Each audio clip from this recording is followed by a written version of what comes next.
Selamat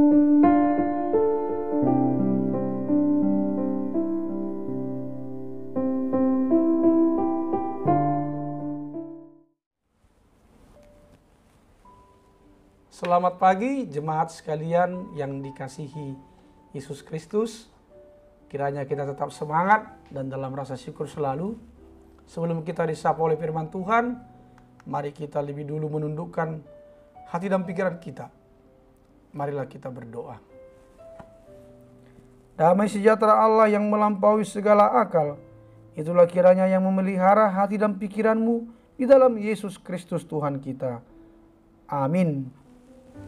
Firman Tuhan pada hari ini Rabu tanggal 9 Februari 2022 terambil dari Kitab Kejadian pasal 46 ayat 4. Firman Tuhan berkata, "Aku sendiri akan menyertai engkau pergi ke Mesir, dan tentulah aku juga akan membawa engkau kembali, dan tangan Yusuflah yang akan mengatupkan kelopak matamu nanti."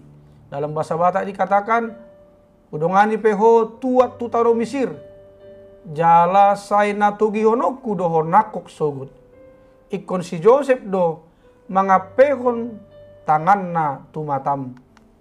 Demikian bunyi firman Tuhan. Topik melangkah karena firman dan janjinya.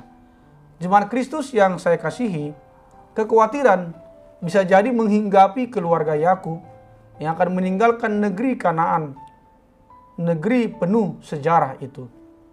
Mereka tanda kutip dipaksa situasi untuk pindah ke Mesir, tempat yang bisa jadi bukanlah impian mereka.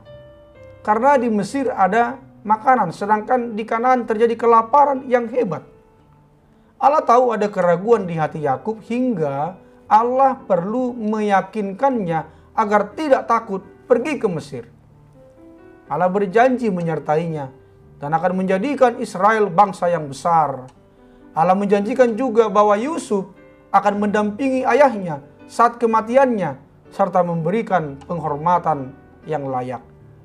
Bahkan Allah berjanji akan membawa umat pilihannya itu kembali ke negerinya. Yakub pun mantap pergi ke Mesir karena janji Allah itu. Keyakinan Yakub kepada janji Allah mengajar kita untuk hidup beriman kepada Allah.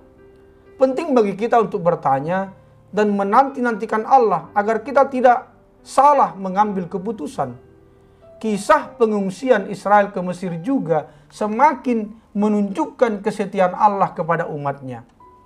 Kita pun terus diingatkan bahwa sesulit apapun situasi yang kita alami, kita tetap percaya bahwa ada Allah yang tidak sedetik pun meninggalkan kita dan yang mengendalikan segala sesuatu termasuk hidup kita agar kita hidup di dalam anugerah-Nya. Saudaraku semuanya dalam Kristus Yesus, dalam masa tuanya Yakub menyadari bahwa tanpa Tuhan dia tidak bisa apa-apa. Dia juga memahami bahwa adalah tindakan yang bijak untuk percaya dan hidup sesuai dengan kehendak Tuhan dibandingkan semata-mata berusaha memenuhi keinginannya sendiri. Apakah kita juga memerlukan waktu seumur hidup kita untuk mendapat pemahaman seperti Yakub? Selain itu, kita melihat kasih Tuhan yang begitu luar biasa dalam diri Yakub. Tuhan berjanji akan selalu menyertai Yakub dan tidak akan meninggalkannya.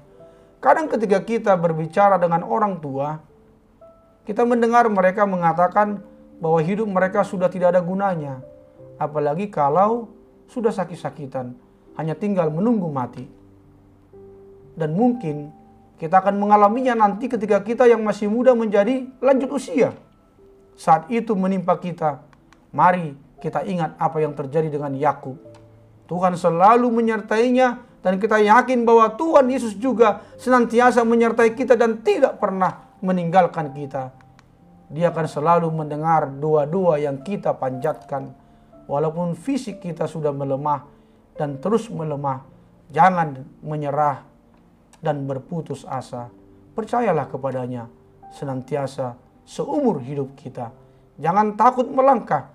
Jika Allah menyertai kita, Ia pasti menjamin kehidupan kita. Amin.